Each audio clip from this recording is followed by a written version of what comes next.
You're listening to KZUU 90.7 FM Pullman. We're a broadcast service of the ASWSU. I'm your host, DJ DayZ. Welcome to episode 4 of What's New, Wazzu. My guest this evening is a chemistry professor, a maker of bleeps and bloops, and a California native surfer. Let's get right on into it. Yeah, my name is Ryan Joseph. I'm an associate professor here at WSU in the chemistry department.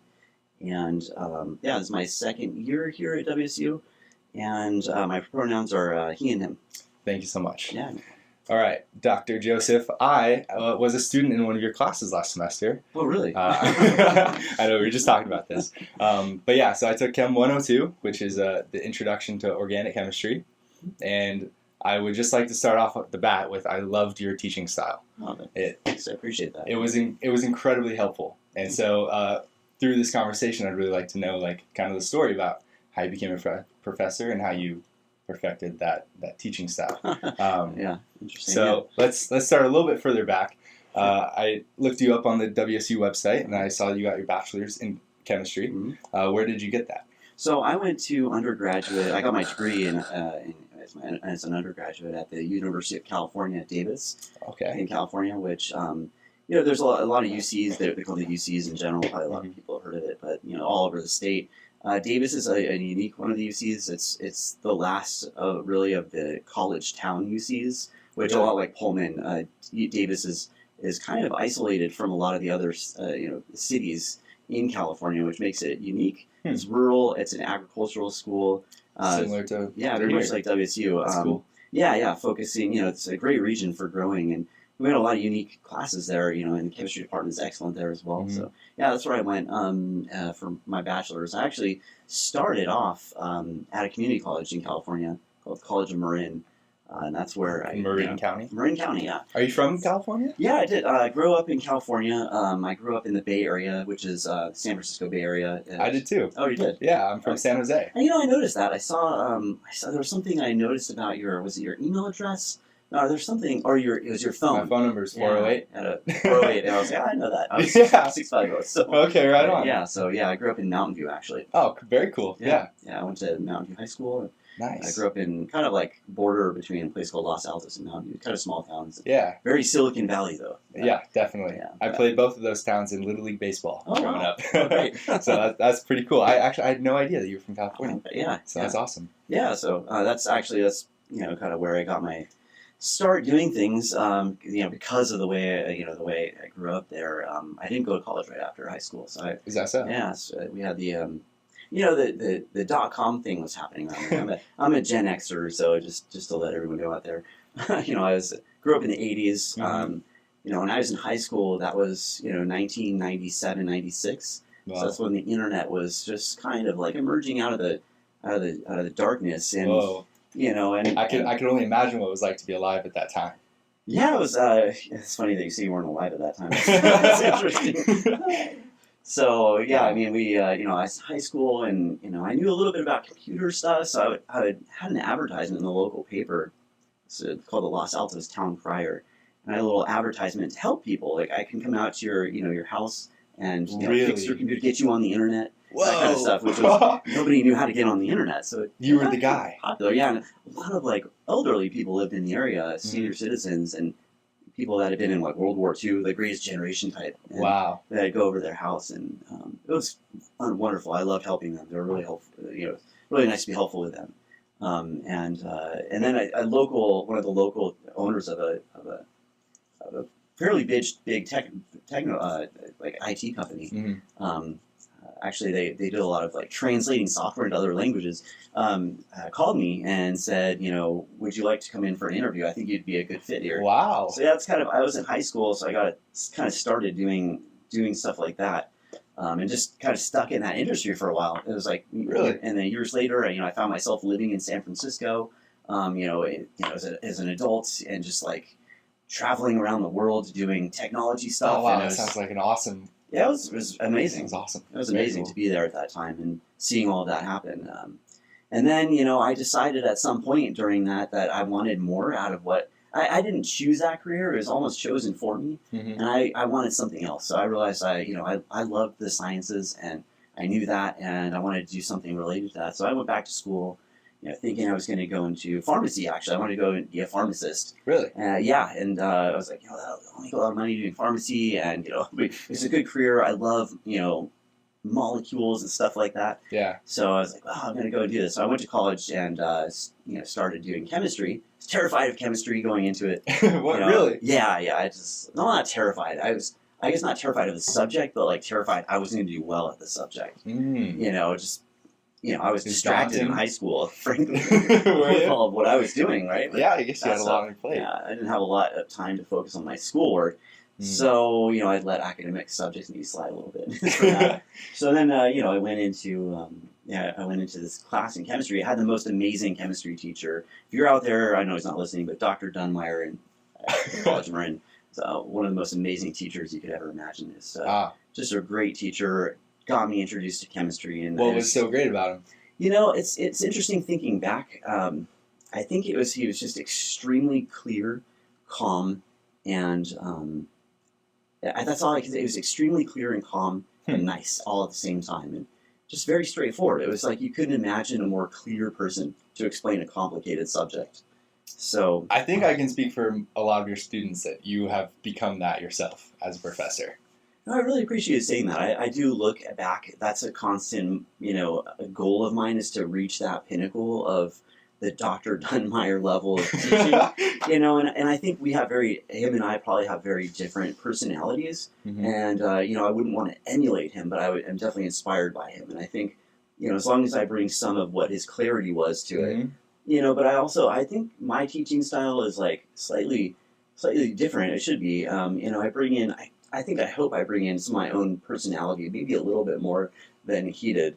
Which it does make it a little more personal, I think, and I do aim to do that because I like that having that ability to connect with my students where they know maybe a little bit more about me, and I think that way they feel more comfortable coming and talking with me or asking questions in class or raising your hand, or just enjoying the class in general. So well, it's helpful to have someone teaching your class that is nice. So if you have a question that you think he's probably already said the answer to and I missed it and now I have to ask again, it's a safe place to do that, which is helpful. Yeah, exactly. One part of your teaching style that I particularly found helpful was your metaphors and analogies, connecting these like very tiny and minute molecules to like things that we all experience. It was the game changer for understanding it. Interesting. That's that is really wonderful to hear that. I always that's one of my things. I love using metaphors to try to explain things, and I think part of it is the reason I love coming up with the metaphors, and the reason why is they're always surprising to me. Like I never when I'm thinking of metaphors, it's strange when I try to think of them that can work, but often the best ones come in the moment when I'm not trying to think of it. It just comes to me in the middle of a class sometimes. That's funny. Wow. Yeah, that's how it feels like when you say it. It's just like, wow, that just made perfect sense right when you said it. Yeah, it's interesting. And sometimes they don't. Like sometimes it'll happen. I'll come up with one and I'm like, well, that, let's go past that for a minute. And I've heard, I've heard that's, people have said that to me, but usually it's people that I know really well and have said, you come up with some really interesting, really good metaphors. And it's like, that's good to hear because that's like probably the most entertaining part of doing my job is the most like intellectually like stimulating part I think of teaching. Interesting. It's clever work. I feel like coming up with a good metaphor. Yeah. Not to say that I'm clever, but it is clever work when you come up with and you feel you've come up with something interesting. I would say, especially when it's helpful. Like the professors that don't do that, they could. They would be helpful if they did. So it's nice that you do. I appreciate that. And sometimes they're a lot of fun too. Like they can be humorous, and that's the best. When they're mixed a sort of like humor with factual sort of basis. It's right. Kind of fun. So I took your class with my friend Jeremy, and Jeremy and I went to every one of your classes, and we laughed at least once, probably every class. You always said something just funny, just something from your personality in the lens of chemistry. It was funny. So I tried to do that. Engaging. Yeah, it's funny. I'm looking back at, I hear positive feedback like that, but I think it's always funny because I never know really from the student's perspective while I'm doing it if people are actually enjoying it or not. So I'll be sitting in class like this, this semester, and I'm like, I hope these people are enjoying it. I hope it's going as well. But I always look back and say, it was better that time. I feel like, and So I'm very critical of my own teaching, very critical all the time. Really? Yeah, I'm never satisfied with how it went ever. I always look back on it and think, you could have done this better. Well, I guess that's a good way to always keep improving, right? Hopefully. Hopefully I'm improving. Well, yeah. I would say you're doing a great job. I appreciate you as a professor. I appreciate that. So you got your bachelor's at UC Davis. Yes. And then you got your PhD here at WSU. Is that correct? Yes, I did. So what was it like being a graduate here? Wonderful experience. That's why I'm living in Pullman now. It's just I couldn't imagine a better place to not only do my graduate schoolwork, but to come back and live and especially teaching. This is it's funny because when I first came to Pullman, I had chose Pullman for basically two reasons to come here for graduate school. I chose Pullman because, number one, there was somebody working here as a research faculty in chemistry at the time, Phil Garner, who I really wanted to work with. I thought his research was exactly what I wanted to do, and that was a good option for me. And there's not a lot of people that do what he was doing in this area, so I wanted to do that. And what was then, his work, he does organic synthesis, which for anyone who's not doing chemistry, what that means is his research and then my research involves building molecules that are based on carbon, in particular that have applications as possible medicines. Okay. So it's essentially constructing biologically relevant molecules from simpler components that you construct them in, and cool. Especially designing new ways to build them. So not necessarily focus as much on the product, but actually the tools that are used to make the product. So discovering new methods for doing those. And once you do that, you've probably discovered a bunch of new products that you can make with those new methods. Exactly. You can then use those tools to build those products. Right. And that's kind of what we're focusing on. In there. So that was one reason I wanted to come and work with him. And then secondly, I imagined Pullman, doing research, especially for someone I was a little bit older of a student in my 20s, coming in as a graduate student. I wanted a place that was not going to have a ton of distraction, but also would be too far away from distractions. So Seattle is not that far away, but it's far enough that you have to put a little bit of effort into going. Yes. And thought. So it's that could work for me. And also I went to a lot of other schools to look where I would go. Like Boston, I went, for example. Wow. And I went to Colorado, and I went to Southern California. There were several schools down there that I was really interested in, but all of them had too much of one thing. It was too much stuff to do, or too expensive to live there. Yeah. And just too much. And I was like, that's not going to work for me. I know I'm too distractible, so it's not going to work for me. That's honest. That's good. And it's Washington too. I had never lived in Washington, and just the idea, Washington, I just kind of was drawn to this area with the climate, all that kind of stuff. Not knowing what the winds and the cold were going to be like in Pullman. Yeah. So, I came in here with that. And then, cool. I got here and was like, well, this is really isolated from a lot of stuff. Yeah. And, I tried to, I don't like going into a thing biased that it's good or bad. Just kind of keep an open mind. Fair. And just fell in love with the place, living here for 5 years in graduate school. Cool. So that was 2010 to 2014. Yeah, and then, it was great. I was sad to leave. I'm glad to come back.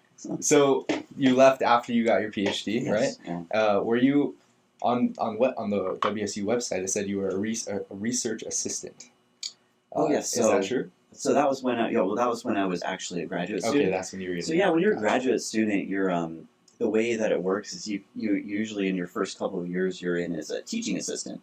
So you're essentially, your paycheck is coming from the fact that you're giving your services back as teaching assistant, grading and running recitation sections or laboratory supervision. And I see TAs in my class who are doing exactly that. So yeah, and they're also doing research at the same time, and they're working many hours a week because they're 20 hours a week that they're doing a TA is on top of their 40 or 50 or 60, in a lot of cases, some has 70 hours a week doing research. They are really hardworking individuals.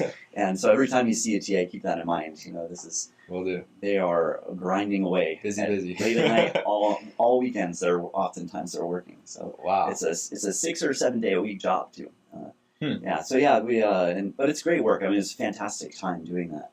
And I doing the TA thing. That's what really like led me to the knowledge that I wanted to teach.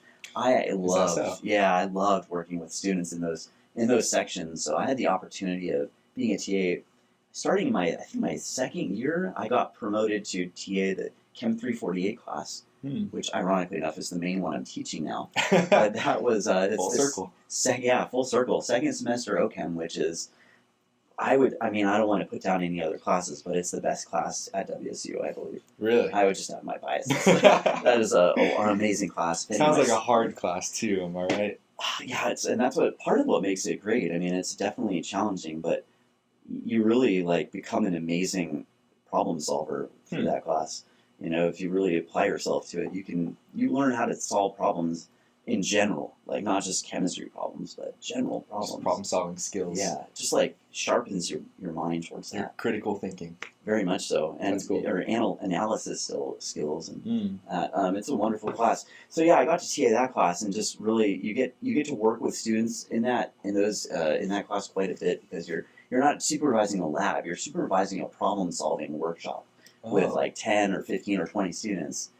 And so it's different than the labs in the earlier chemistry courses. Right. Yeah. Gotcha. Yeah. So you get to have more of that teaching experience, and you get to see how students learn like that, and that really opened my eyes to things.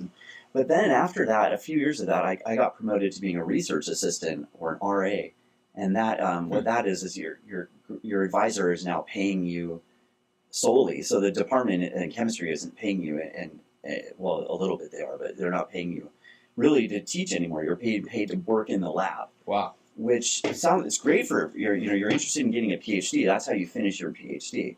Okay. But it's terrible if you like to teach.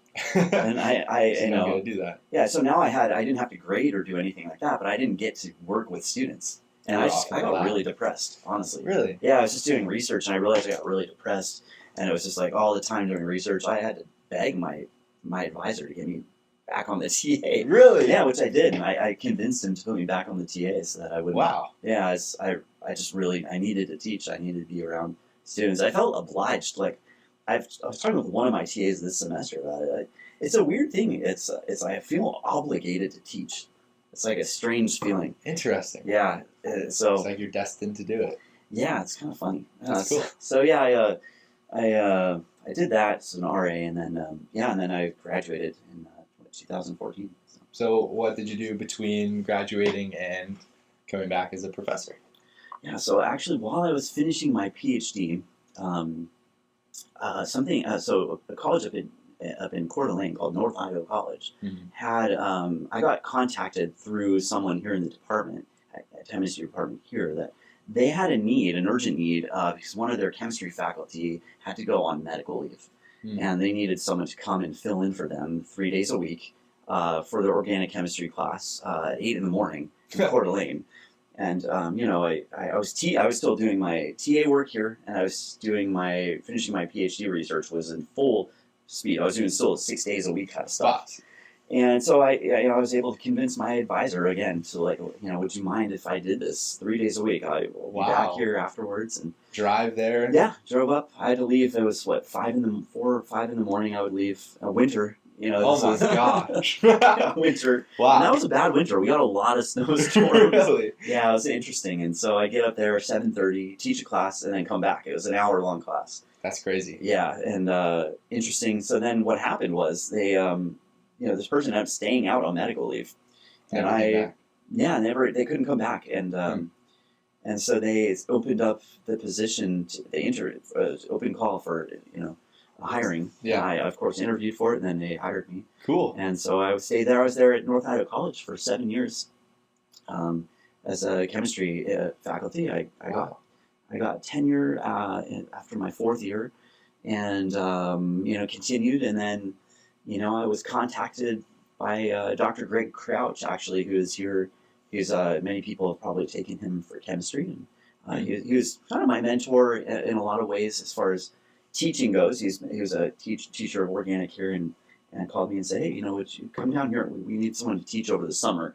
So I came down and started teaching over the summer, and then one thing led to another, and now I'm here full time. So, wow. Yeah, teaching organic, which is kind of my dream, actually. So, that's awesome. Yeah. Sounds like you've had a lot of time spent doing that too. So yeah, you must be very fulfilled. Oh, yeah, it's awesome. It's awesome also having that time 7 years away to learn teaching in a smaller setting. Getting is it probably much smaller school than much here? smaller. Okay. So I had classes. Interestingly, and that's kind of the fun thing is like my classes at North Idaho College for organic chemistry were at best maybe 15 students, 20 at the most. Whoa. Really small, which, I mean, you remember Chem 102. It's huge. Yeah, it's just like 200 and something students. I think we only have 140 this semester. It's off sequence right now, but yeah, we get routinely, Organic 1 has 600 students. I was going to say the 101 or 105 is like 500 or something like that. Huge classes. Very. That was definitely like eye-opening for me. Even coming here in the summer, I had 100 students, which was a lot more than I normally had. So, I wasn't nervous, but it's that first day that happens. I don't actually even remember the first day of my class in any of my classes teaching here. I just remember talking, but I don't know what I said. Really? Because of the adrenaline that you get from it. And that's something that I wasn't expecting. But now it's great. I mean, I feel, for the most part, like completely relaxed. There are days when it's like off or something and you feel a little off and you get a little more jittery than normal. But for the most part, it's great. And I really love that, actually, having the bigger classes. I found that that's actually one of the things I love most about the job. Really? Yeah. That's one of my favorite things about being at a big school is like getting to sit in a big auditorium, like lecture hall. Yeah. It's a cool experience. Yeah.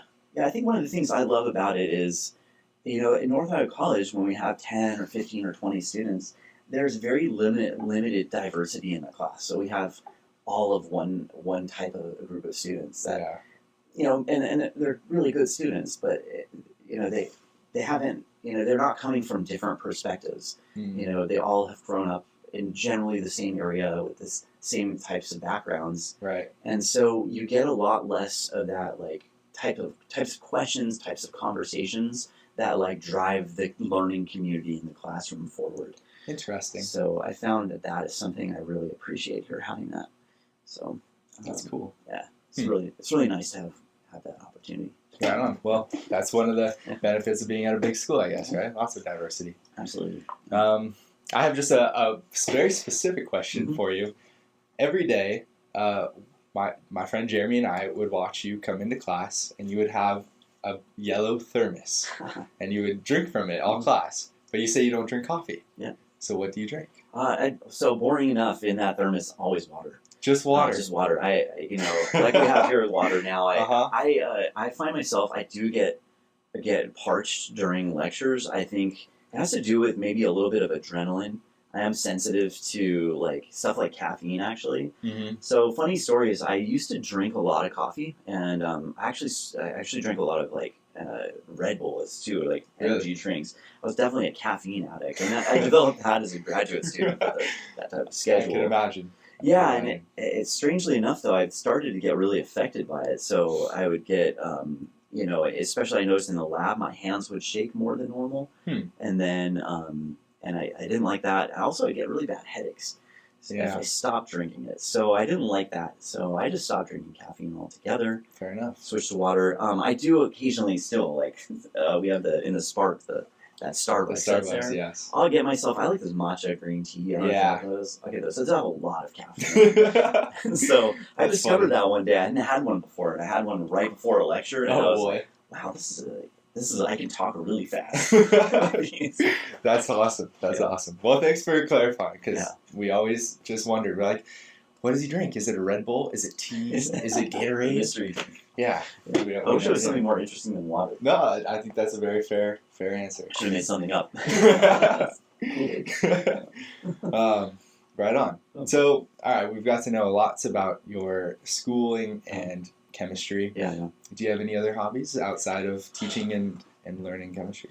Yeah, so I mean, not many people know this. I guess this is is I guess I'm announcing things. Dr. Really, Joseph Lore. Yeah, lore. So I actually I always get interested in really like obscure kind of hobbies. Really? Yeah. So perfect. I got, let's see, what have I guess I'll just talk about what I'm into now. So this is probably for about 3 or 4 years. I've been really interested in like I don't know if you know what this is, but modular synthesizers. Do you have any idea what that is? Yeah. No. So back in the like 60s and 70s, people developed these.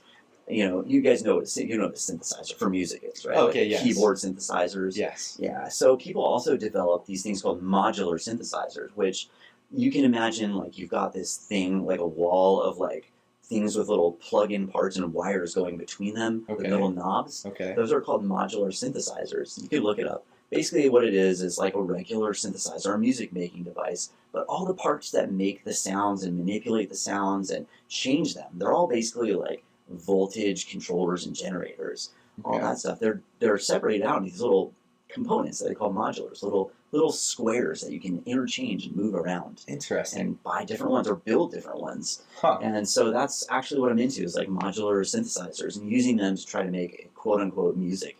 It's really? Modular, yeah, quote unquote music. Not really. Modular synthesizers, as you will see, like there's a lot of good memes about it. It's like the minute a musician gets a modular synthesizer, the music they start trying to make is not what you would consider music. It's like a bunch of what they call bleeps and bloops. It's a little bit ridiculous. And bloops. I love it. If you search modular synthesizer stuff on YouTube, you will see exactly what I'm talking about. So have you made some bleeps and bloops of your own? Tons of bleeps and bloops. Awesome. And it's always a struggle. It's like, oh man, these just don't sound. These bleeps and bloops aren't sounding the way I want. It's been hours and hours trying to get better at it, but it's cool. A lot of fun. It's super nerdy. And do you build your own? I built some. Yeah, you can DIY stuff. They are a little expensive to get it. Very expensive to get into. So it takes a long time or a lot of money to build up a little system. But it is possible to get into it on the cheap if you do end up getting interested in stuff like that, or anyone else. It's definitely doable. Very cool. For anybody, and you can build them, and it's a lot of fun, and super nerdy. Yeah, that's awesome. I had no idea, but I love that one of your hobbies is connected to music. Yeah, definitely. And this is a radio podcast, so I'm very curious about your music tastes. Yeah, that's why I was interested in this interview. I thought that was pretty neat. I mean, I love radio myself, and grew up listening to it. I love public radio. Channels like this I always would listen to, and I grew up in California. I did surfing when I was growing up. And did you really? Yeah, I used to drive. No way. Yeah, definitely. Did you surf? Yeah. Oh, sweet. That's awesome. Yeah. You've been to Santa Cruz then? Absolutely. Oh, that's so cool. Yeah, that's where I spent my summer. Really? Yeah. Yeah, I used to surf at Cowles. You know Cowles Cove? Uh-huh. Yeah, I used to surf there, and then the little break up above by the museum. There's there's like Sharks Cove up there. Yeah, I used to go there quite a bit. Very cool. I surfed in Pacifica and in 3 Mile, I think is what it was called. I've never been there. Yeah, I used to surf there quite a bit. And used to drive down the coast I was a religious thing for me. Friday, leave work early, drive down the coast, sleep in my car. Awesome. Surf the whole weekend, drive back, exhausted. And always listening to public radio. I don't know if you know dub. Do you know dub music? Yeah, like dubstep. Dubstep isn't very new comparatively. Not very new, but new. So what is dub? Dubstep, actually, the word dub comes from a genre of music that was developed in Jamaica. It's called dub reggae, and it's I don't want to speak too much about the genre. People can learn about it, but it's basically uses elements including a lot of reverb and a lot of echo.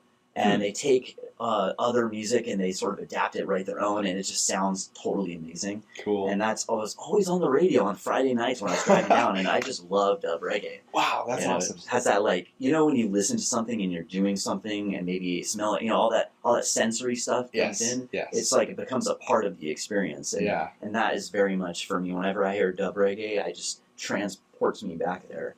That's cool. Dub reggae, it's a really amazing genre. It's they sort of evolved into, there's like dub techno, and if you like techno or electronic music, dub techno is really beautiful, and it's a really neat genre to sort of get into. Wow, I didn't really know. Yeah. So what was your question? I'm sorry, got sidetracked. No, you're currently answering it. Just getting to know you and your music. Yeah, music. So I have a lot of I love music. I was kind of growing up. I'm really, I have a lot of a lot of interest in electronic, obviously in general, but I also love pop music. Strangely, I think I grew up in the '80s, and that's when they say like the music you listen to when you're like 13, 14, that's going to be the music that you love the rest of your life. And it will be hard to find anything that compares to it. Interesting. I've done studies on this, and it's like I grew up listening to the classic '80s stuff that you can imagine. So I always think I think for a while I was like, there's nothing else out there ever that's going to be. They don't make music like that anymore. And so I discovered recently that I found that was very lazy kind of perspective. And so I've been seeking out, trying to listen to like new music and see there's got to be music out there I like, and it's kind of eye opening or ear opening. I feel like actually I've been listening to music lately that I think is maybe even better than some of the stuff I've ever heard. Wow. And it's like really cool actually to hear that. That's cool. You're fighting statistics right now. Yeah. That's cool. It's awesome. There's some amazing stuff out there. Do you have a favorite in particular that you've been listening to recently? Yeah, actually, so a couple of things. So I've been listening, I don't know if you've ever heard any of this or anyone out there, but this artist, I'm surprised she's not more famous actually. She's in the pop area. Her name is Caroline Palachuk. Okay. I have not heard of her. Caroline Palachuk. She just had a new album, 2023 album. Really? Called Desire, I Want to Turn Into You. That's a really good album. So cool. Every song on that album is like 100%. That's a great album. That's awesome. I would love to add it to our radio station. We'll play it on the air more. Yeah, that'd be it's awesome. So many good tracks on that album. It is very like poppy, but she's got some really interesting stuff in there that you just wouldn't expect. There's like a track with some bagpipes on there. Cool. Interesting. And her voice is just amazing. She's an incredible range. Wow. Cool lyrics, like cool content. It's just good music. Yeah, and then other kind of like obscure stuff, like this group called Pearly Drops. I really like. They do sort of a kind of like electro pop kind of stuff, and they're really neat. They're from I think Finland. Oh, yeah, really? Yeah, so just stuff like that. Like I listen to just any kind of new music I can find that's good. And I'll listen to like a playlist and I'll be playing it, and I like to hear the recommendations they'll make. Yes. You can find any cool stuff. Do you use Spotify? Or? I do use Spotify. Yeah. I think Spotify has such a great algorithm for connecting you with like related music, right? It does. I was surprised at that, actually. I usually don't believe in algorithms at all. I hate them. Because I've seen what has happened with like Google. Yeah. And the way its algorithms now react. So I'm always really like pleasantly surprised on Spotify, especially because I don't love what they do with like monetarily to artists. Yeah. I always try to buy stuff when I can. Like if it's indie artist, I'll buy it off Bandcamp. Oh, cool. To contribute, they'll get more money from that. They don't get anything from Spotify really. Yeah. But it is good. I really didn't know that, to be honest. Yeah. I didn't know that. Yeah, it's terrible. Actually, I don't think they'll be able to survive. I don't think it's even for them. I don't think it's like doable, especially if the artists were being compensated fairly for their music. So yeah, I always try to find some way of like if I listen to an album and I like it, I'll try to buy it in some way. Wow, that's cool. Yeah. You are a perfect listener then. Bands must love you. Never would have done that when I was in college, though. So yeah. And it'd be a lot of money to be spent. Yeah. That's cool. Yeah. Wow, I had no idea. Yeah. So so that's kind of my musical stuff. Right on. My hobbies. So yeah. Thank you. Thank you for sharing. You should tune into our radio station if you're driving home, because kind of the point of KZUU is to play all those underground and new releases. Yeah, absolutely. From like. We try to play as many songs from 2023 or the current year as possible, right. but it's all underground, which is cool. Yeah. I will listen to that. Yeah, it sounds like right up your alley. Yeah, it's funny because I remember I've listened to the station quite a bit over the years. When I was here as a graduate student, often I'd find myself driving home. It's short. Everything in Pullman is 5 or 10 minutes away. Yeah. But, I would hear something late at night because I would just be leaving the lab at midnight or 1 or something. Yeah. There was some really cool station, some program on, and it's like space music or something. I love that kind of like ambient electronic music you always hear late at night on stations like this. That's cool. Well, pretty soon, once we continue to upgrade our equipment here, there's going to be something called like metadata along with the music. So when you tune in on the radio, it'll say the artist. Right, so in the future, you'll be able to all right, this is the song and the artist that I'm hearing. I can save it. Yeah, have you ever been listening to something like that and you hear something on a station and you're like, what was that? And try to track it down? Yeah. Yeah. It's sad when you can't because then you're like, it's gone. I think even once I might have called into this station or not this, but some way I got in touch with someone to ask them. This was at 7:45. Really? Between this song and this song. Wow. What was it? I feel like I might have done that at some point. That's awesome. From what you're saying, it sounds like you would make an excellent DJ here. Maybe this station needs your music touch. That's funny. That's very cool. Very cool. Well, thank you so much for sharing about your music tastes. Yeah. I have a few more questions. Mm-hmm. I have one that I'd love your take on related to chemistry. What is the leading edge scientific unknown in chemistry? Do you know what's new or yet to be discovered? Scientific unknown. I think the types of unknowns that we're looking at in chemistry, I mean, there's a lot of different parts of it. I think it's I'll take my field, organic chemistry. It's a very well-developed field. It's gotten to the point, I mean, people are not calling it a dead science. It's definitely not fair, but what we say in academia, it's a mature science. Okay. So it's a mature science. And, I think the challenges in organic chemistry now sometimes are in the area of people think that we're done. And so it's we don't need to invest as much money and time into researching it because we can do everything. Totally untrue. It's really difficult to do a lot of things like making molecules in a very easy and efficient way. So I think a really big part of that is we need some real breakthroughs in the tools again that we need to make. So making it much easier to control how a reaction happens, where it happens on a molecule. And that is a huge area that we still needs a lot of investment in. Also in this, I think it's becoming very interdisciplinary in general in chemistry, in particular organic chemistry. What I mean by interdisciplinary is it's trying to cross over, we're trying to merge with other scientific fields so that we can study between the two fields better.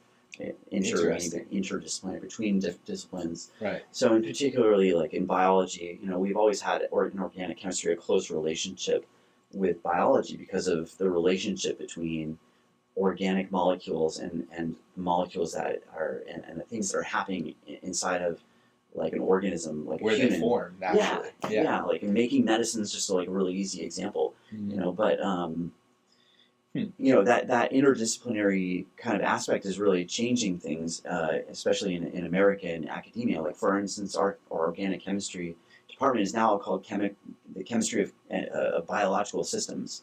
So interesting. Yeah, so we're focusing more on the how can we adapt all of the stuff that we know about organic chemistry to really focus in on that biological systems approach. The systems that we have in metabolism or in immunology, and how do we fit into that and developing the science around that. Is there a specific goal with that, being able to create it ourselves, those systems, or being able to manipulate the systems? I think yes is the answer to that. Yeah, so both. I mean, there's amazing research being done in a lot of different places in the world, but places like at University of California in San Francisco, they're building, things that have to do with artificial life. And that's one aspect of it. Some of the things it's hard to even understand what exactly they are doing, and for them it's possible as well. That a lot of it is very experimental. Really? Yeah, and I've seen experiments with artificial DNA and trying to generate life out of artificial DNA from the molecular level. This is obviously a biology type of thing, but it's also very organic chemistry. Yeah. Was it successful, this thing that you saw? In various ways, yeah. Not really? Various ways, yeah. And it's still a lot of that is still ongoing, right? So it's never completely successful in science. That's the thing. Is in science, it's a lot of. It's never finished, and that's the idea with it. Is we're always trying to do more than what we did the last time. It's always incremental, with big changes and small changes in between. So so that's important right now happening in that. But I think in big discoveries, I think the biggest discoveries in science are probably in the areas of physics. In chemistry, it's hard for me to pinpoint anything that's like other than how we're integrating into understanding and manipulating at the organism level kind of changes. And there's a huge amounts in that area, like with immunology in particular, being able to, change the way that we think about curing diseases and studying diseases and learning about them. So, and I'm sure after COVID, that's probably spiked in interest, hasn't it? Yeah, definitely, absolutely.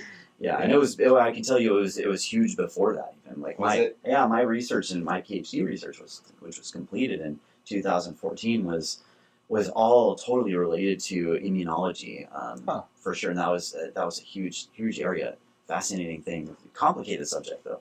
Yeah. Very cool. Yeah, very cool. Well, thank you for your take. Yeah, from someone who would know. Yeah. Very cool. All right. Well, I just have a few more questions for you. Sure. I'm interested if you have any fun stories about any crazy labs that have happened. I know you don't facilitate the labs. Maybe you did when you were a TA, but sure. What was the craziest thing that's ever happened? Oh, geez, there's so many explosions. There's fun stuff. Yeah, there was one. I told this story actually recently to some of the TAs that were working in our organic lab. We do an experiment in one of the organic labs where you basically are boiling a mixture of sulfuric acid and nitric acid. Oh boy. So those sound bad, and they're not bad, but they are definitely dangerous. Are the gases dangerous? These are liquids. They're concentrated acids that are both very strong acids, and in particular, nitric acid is really sensitive to anything that has carbon in it. So those are organic stuff, and that's all over the lab that you're working in. So, for instance, we have a really common solvent that we clean stuff with called acetone. Right. And if you put acetone into nitric acid, it oxidizes it. What I mean by that is it rapidly converts it into a gas and causes it in an exotherm. It gets hot and turns into a gas, and it can explode. And I've seen actually, this was in my undergraduate lab. This happened, and the explosion caused this basically this glass to sort of pop and explode, and this I forget what it was, but I think it was a stopper, shot up from the glass, went into the ceiling above us, and sort of poked a hole in it. Oh my gosh! It's pretty funny actually, but it was that's nitric acid. Wow! A little drop of it got in there. And now this is they're boiling a mixture of nitric and sulfuric acid, and this is all very controlled and safe. We know exactly what we're doing, and it's all we have safety. And everyone's wearing goggles and lab coats and gloves, and we've got fire extinguishers and a shower. And everything is really safe. But when I was a TA in this lab, you have to walk around. You're always actively walking around, making sure everything's safe. Mm-hmm. And as I was walking around, one of my students asked me to come over and say, "Is there something wrong with this?" So that's never a great sign. So I walk over, of course, maybe a little faster than normal, and I look, and she had the equivalent of, I won't explain all the glassware, but the equivalent of if you had taken a lid on a pot at your house, right, and you're boiling water, and you clamped it down so that it could not release steam, right, and that's something called a reflux condenser that she had, and it was capped off at the top where it couldn't vent, so it was definitely not okay. Building pressure, probably. And you could tell it was building pressure very rapidly, and you could tell because this is my cartoon version of it. It looked like it was shaking, and it had an angry face. And it was sort of there was actually vapor coming out of the place where the flask that was boiling it in met with the glassware that was supposed to be open, and this vapor was coming out, and it was causing the plastic that was binding those two pieces of glassware together to literally dissolve. And that was a blue color that was falling down. And so I knew I needed to open the thing up, which by the way is also quite dangerous because when you open it up, you're allowing all that pressure to immediately escape. Right. And so it can be quite dangerous, and I didn't want anyone to get hurt. So I just cleared out that lab area and just opened it up. Whoa. And just kind of I was, at my best distance away, and turned off the heat, of course, and then opened it up and just let it vent. And I tried to open it kind of slow so that I wouldn't do that. But and that was probably the most dangerous thing that I remember seeing in lab. Wow. Other things that have been fun is I used to do demonstrations quite a bit when I was in North Idaho College, and we would we do a demonstration that it's really cool. You turn off all the lights, and you do this thing in the fume hood that basically creates a bunch of this gas. It's called bromine gas, which is a red color, but it also creates some sparks in there, and it lights up the red gas so that it like glows. Whoa. But you got to make sure you close the fumant sash, the glass screen that comes down, right, so that the gas doesn't go out into with the students. Right. But I'll remind you, the lights are off. This was, I think, the first time I was doing the demo. As it was happening, one of the students goes, "Hey, should you close that sash?" So I was like, "Yes." So I closed it immediately, and that was so it saved everyone. That was kind of not great. I'll let that. That's awesome. Would have been not great. Well, you did not disappoint with your crazy lab stories. Thank you. Yeah. Well, I guess I just have one last question for you. Yeah. One of the podcasts that I love to listen to that kind of inspired me to do this has like a signature question, and so I've stolen it from her. Her name is Allie Ward. It's the Ologies podcast, and this is her question. What's the name of it? It's called Ologies. Oh. You'd probably love it, actually. Okay, I'll check it out. She interviews professionals in scientific fields with like very specific ologies. Like chemistry is pretty broad, but she would find like the chemistry of sunken ships. Ology. Yeah, something specifically about that, right? So it's very interesting. Interesting. But she always asks, what's one thing you love and hate about your job? So I think you've already kind of touched on how much you love metaphors, but if there's anything else you love, mention that. But also, what do you hate about it? Oh yeah, it's actually pretty easy. It sounds really cheesy, but it's super easy for me to tell you what I hate about it. What I hate about it is not having enough time to give to every single person all the time. Like, really? I really do hate that. People will come into, say, my office hours, and I like to give everybody 100%. And it's just like, especially if there are many people in there, it is actually like really challenging to give them all the time because everyone needs time, and it's like, I just want to always give that time. And if I do whatever it takes, pretty much. So that's, and it's, that's just, it's extremely sincere when I say that. So that's awesome. Part I hate about it. I love everything else about it pretty much. Yeah. It's, what I love the most, I mean, the students, that's it. It's like, I love that. Every student that is in my class, I care about. It doesn't matter, it doesn't matter even if I don't know you. Like, I still care about you, and I want you to succeed. And, and when I get a chance to actually meet you and talk with you in office hours or anytime you ask a question, that's like a total joy for me. I love that. That's awesome. So, yeah, that's what I love about it. When you don't have enough time to give to these students, is there anywhere else they can go for help on campus with chemistry? That's an excellent question. Yeah. So we have, of course, we have in chemistry, all the teaching assistants and the professors have office hours that you can come to any of us. Mm-hmm. And and there we have that's in the chemistry department. We also in Troy. This is for chemistry students, but I guess if you had math problems, you can go there as well. Maybe I shouldn't advertise that, but you can go to Troy, third floor, 305. Okay. And that's where the chemistry has open office hours, and you can go in there and talk to anybody and get chemistry help. Awesome. But then in general on campus, there's the tutoring center. If you want to find out more about that, and it's free tutoring for students.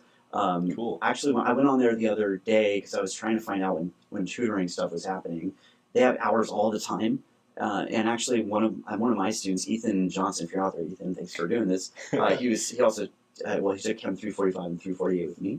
Awesome. He's a tutor for math. He does calculus. I think he does engineering. I'm not sure. He does chemistry for sure. Huh. And he's up there.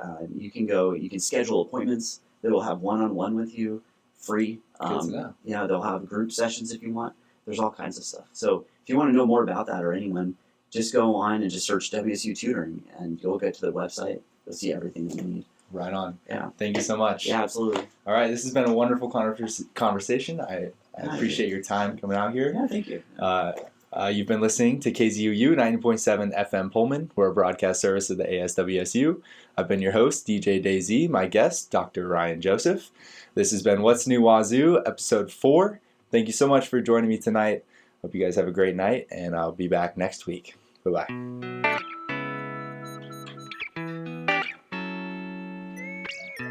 That is awesome. Did it go okay? It went great. Thank you. Okay. Thank you so much for your time.